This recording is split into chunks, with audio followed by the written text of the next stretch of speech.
मैं बिहार के लिए एक एम्स की स्थापना का मांग करता हूं ताकि बेहतर इलाज के लिए दिल्ली मुंबई नहीं जाना पड़े। औरंगाबाद में स्वीकृत मेडिकल कॉलेज पैसे के अभाव में निर्माण शुरू नहीं हो पाया। देव जैसे ऐतिहासिक पर्यटन स्थल पर बड़ा अस्पताल का निर्माण हो। आशा और ममता जैसे ग्रामीण स्वास्थ्य कार्यकर्ताओं का न्यूनतम 20,000 मानदेय का भुगतान सुनिश्चित किया जाए। यह देश की सरकार से मैं मांग करता हूं। बड़े अफसोस के साथ कहना पड़ रहा है कि इस बार भी स्वास्थ्य बजट देश की लगातार बढ़ती स्वास्थ्य के क्षेत्र में आवश्यकताओं को देखते हुए बिल्कुल ही अपर्याप्त है। इससे भी अधिक दुर्भाग्यपूर्ण यह है कि अगर हम देश में स्वास्थ्य सुविधाओं की स्थिति पर ध्यान दें तो पिछले कुछ सालों के स्वास्थ्य बजट से साफ दिखता है कि स्वास्थ्य बजट बढ़ाना सरकार की प्राथमिकता में शामिल नहीं है।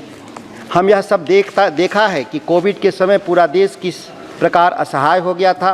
पूरे स्वास्थ्य संरचना ने कोविड की भयावहता के सामने मानो आत्मसमर्पण ही कर दिया है और नतीजतन सबसे ज़्यादा भारत में ही कोविड से लोगों ने अपने प्राण गंवाए। अफसोसजनक है कि भयंकर कोविड भी हमें जगा नहीं पाया। हम ऐसे बजट से मानो आईसीयू में पड़े एक कैंसर के मरीज का इलाज पैरासीटामोल से करने की कोशिश कर रहे हैं। अगर विश्व की सबसे बड़ी जनसंख्या वाले देश में, जिसकी आधी से अधिक आबादी गरीबी रेखा के नीचे रहती है, में उत्कृष्ट और तकनीकी रूप से आधुनिक उन्नत स्वास्थ्य सुविधाएं नहीं होंगी तो हम कभी भी अपनी डेमोग्राफिक डिविडेंड का लाभ नहीं उठा पाएंगे और लगातार वैश्विक स्तर पर पिछड़ते चले जाएंगे। विश्व की सबसे बड़ी अधिक आबादी वाला देश अगर अपने बजट का केवल 2% और जीडीपी का 0.28% स्वास्थ्य पर खर्च करेगा तो वैश्विक स्तर पर मजबूत उपस्थिति कैसे दर्ज करेगा। स्वास्थ्य और परिवार मंत्रालय के लिए बजट आवंटन 87,657 करोड़ रखा गया है, जो पिछले साल की तुलना में थोड़ा अधिक जरूर प्रतीत होता है, लेकिन मुद्रास्फीति को एकोमोडेट करने के बाद वास्तविक रूप से देखा जाए तो पिछले साल के मुकाबले कम बजट है। वैसा ही है कि एक बड़े घाव पर बैंडेड लगाने के समान है बजट। इन्फ्लेशन को एडजस्ट करके देखें तो महत्वपूर्ण स्वास्थ्य कार्यक्रमों जैसे कि राष्ट्रीय स्वास्थ्य मिशन और आयुष्मान भारत के वास्तविक आवंटन में गिरावट आई है और वर्तमान आवंटन में ऐसा लगता है कि हम एक ऐसे स्वास्थ्य प्रणाली के साथ संतुष्ट है जो मुश्किल से ही बस रेंग रहा है। बिहार से सांसद होने के नाते मैं सदन का ध्यान बिहार के स्वास्थ्य ढांचे के दयनीय स्थिति और केंद्रीय बजट में बिहार निरंतर अनदेखी की ओर भी लाना चाहूँगा। बिहार देश के सबसे गरीब और घनी आबादी वाला प्रमुख राज्य है।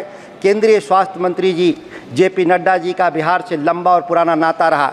इसे देखते हुए मुझे इस बात का विशेषकर आशा थी कि बिहार के स्वास्थ्य व्यवस्था को सुधारने और इसके लिए केंद्र से बिहार को मिलने वाले अनुदान पर विशेष ध्यान दिया जाएगा, पर इस बार भी बिहार को निराशा ही हाथ लगा। बिहार जैसे घनी और गरीब आबादी वाले राज्य में केवल एक एम्स का होना असंवेदनशील अनदेखी ही की कहानी ही कहता है। दरभंगा एम्स अब जिस ढर्रे पे चला है, यह कब बनकर तैयार होगा यह कोई नहीं बता सकता।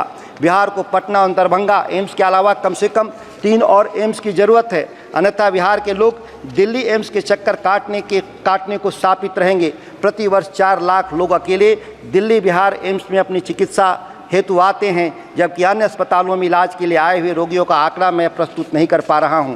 बिहार में देश में सबसे कम डॉक्टर रोगी अनुपात है। यह असंतुलन को दूर करने का समय आ गया है। जिला अस्पताल में कहीं भी बेहोशी के डॉक्टर नहीं होने से छोटे छोटे ऑपरेशन के लिए भी लोगों को पटना जाना। स्वास्थ्य केंद्र मूलभूत सुविधाओं और पर्याप्त संख्या में कर्मियों की कमी की कहानी कहते हैं तो वहीं सुपर स्पेशलिस्ट स्वास्थ्य सुविधाएं भी नदारत हैं। नवजात शिशु या छोटे बच्चों के हृदय में अगर दुर्भाग्यवश छिद्र मिल जाए तो उनके परिजन दिल्ली या बेंगलुरु का चक्कर काटते रह जाते हैं। हृदय या गुर्दे के रोगों के इलाज के लिए जुड़ी सुविधाएं भी लगभग नदारत है। कोविड जैसे किसी भी संक्रमण से निपटने के लिए बिहार का पूरा स्वास्थ्य व्यवस्था पूरी तरह से असमर्थ है। महिलाओं के स्वास्थ्य संबंधी सुविधाओं और उपचार की व्यवस्था भी भयावह स्थिति में है। एनीमिया बिहार में महिलाओं के बीच एक गंभीर समस्या बनी हुई है। एक तत्पर और सतत एनीमिया स्क्रीनिंग कार्यक्रम अत्यावश्यक है। शिशु मृत्यु दर, मातृ शिशु मृत्यु दर, जच्चा बच्चा में पाए जाने वाले कुपोषण के मामले में बिहार में भी चिंताजनक स्थिति में है। ग्रामीण क्षेत्रों में चिकित्सक अपनी सेवाएं देना नहीं चाहते। यह स्थिति हमारे ग्रामीण स्वास्थ्य ढांचे को कमजोर करती है और ग्रामीण जनसंख्या को चिकित्सा सेवाओं के लिए शहर भागना पड़ता।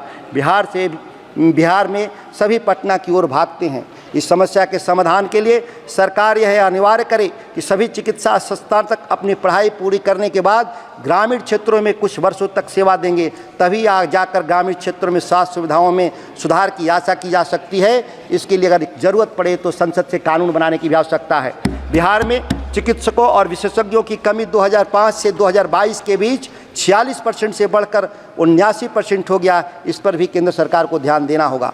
बिहार का स्वास्थ्य संरचना भारी संकट में है। प्रति लाख लोगों पर अस्पताल के बिस्तरों की संख्या बिहार में देश में सबसे कम केवल 6 हैं। बजट में महत्वपूर्ण पहलुओं पर भी ध्यान नहीं गया। जरूरत थी आयुष्मान योजना को सभी आय समूहों के वृद्धों के लिए उपलब्ध करवाया जाए। इसके लिए विशेषकर वृद्धों, विकलांगों और कमजोर वर्गों के लिए लोगों के नियमों में ढील दी जाए। मैं 1 मिनट में अपनी बात समाप्त करता हूं। अंतिम में मैं बिहार के लिए एक एम्स की स्थापना का मांग करता हूं ताकि बेहतर इलाज के लिए दिल्ली, मुंबई नहीं जाना पड़े। औरंगाबाद में स्वीकृत मेडिकल कॉलेज पैसे के अभाव में निर्माण शुरू नहीं हो पाया। देव जैसे ऐतिहासिक पर्यटन स्थल पर बड़ा अस्पताल का निर्माण हो। आशा और ममता जैसे ग्रामीण स्वास्थ्य कार्यकर्ताओं का न्यूनतम 20,000 मानदेय का भुगतान सुनिश्चित किया जाए। यह देश की सरकार से मैं मांग करता हूं। मैं अपनी बात समाप्त करता हूं। धन्यवाद। माननीय सदस्य श्रीमती हर्ष